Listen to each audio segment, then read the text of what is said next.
Hi folks, so this next topic that we're going to look at is the basic derivatives to know.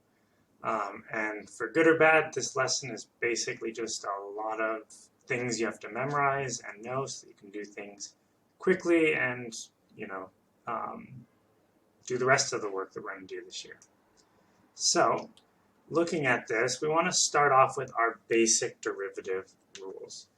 So first, the power rule, and as I get into these, if you're wondering where they come from using that limit definition that we talked about or looked at earlier, and then just looking for patterns or solving it for specific situations, and then remembering what the answer is for a shortcut.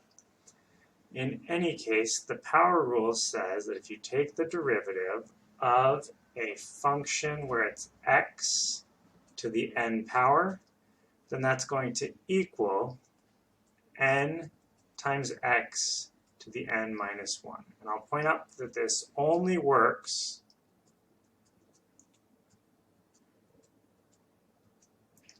for x. So if I have, for example, x minus 2 to the second, it does not work. You can't use it for anything other than just an x by itself raised to some power. And that will be true for all of these. They only work for the very specific situation that you're given.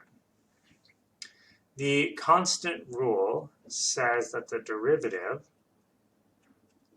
of a constant is equal to 0. And that's pretty easy to kind of logic out or intuit, because if it is a constant, by definition, it's not changing. And since the derivative tells you the rate of change, if the thing isn't changing, its derivative should be 0, no change. Constant multiple rule, the derivative of a constant multiple times a function is equal to the constant times the derivative of that function. So if you have a constant, basically you can pull it outside of the derivative and not deal with it. So this will be really nice. Once you start getting practice, you'll be able to see why this is super helpful, because it lets you deal with things that you otherwise would have had to deal with. Okay, and then the sum and difference rule is that the derivative of a function, so we'll say f of x plus or minus g of x, is equal to the derivative of the first function, so derivative of f of x, plus or minus the derivative of that second function, so g of x like that. Basically, we can do the deriving before or after we do the addition / subtraction. And pretty straightforward. It's just kind of like all of these things should, except for maybe the power rule, all of these things should look kind of like more or less things we're used to. We can factor out a constant, we can add or subtract before we, in different orders, stuff like that. And so that's all of these first sets of rules are telling you. So going forward, trigonometry derivatives, here's just a big list of things you'll have to know. Again, these come from calculating using the limit definition and then just writing that down so that you don't have to do it in the future. So the derivative of sine is cosine. The derivative of cosine is negative sine. The derivative of tangent is secant squared. Let me double check. Yes. Secant squared x. And then you can have the derivative of secant of x. And that one I don't have memorized off the top of my head, but it's secant x tangent x. The derivative of cosecant of x will be negative cosecant x cotangent x, and the derivative of cotangent of x is cosecant squared x with a negative out front.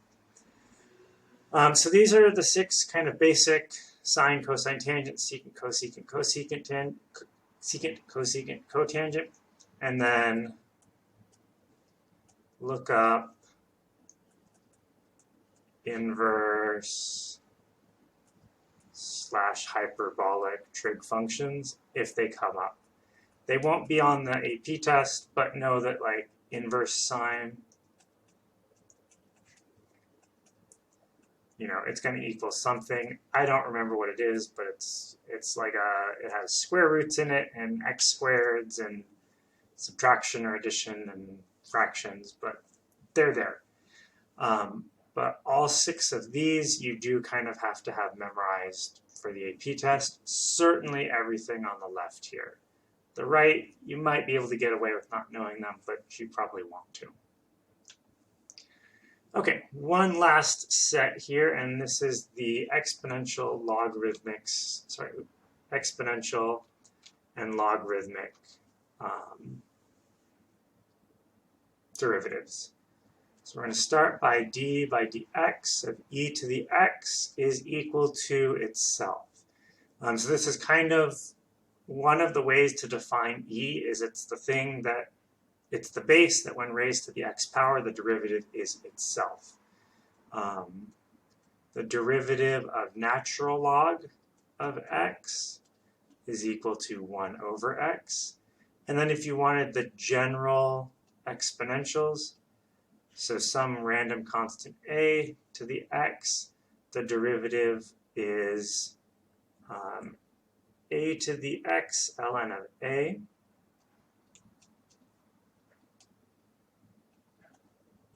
So you can see how if you plug in e instead of a, it does end up matching what you have on the left, because you'll have e to the x times ln of e. Ln of e is 1, and so that goes away. And d by dx of log base a of x is equal to 1 over x ln of a. And again, if you plug in e for base a, you get what you have on the left side because the ln of e goes away. So those are the basics to know. It's just a matter of practicing them, getting them stuck in your head, and then being able to use them in the future.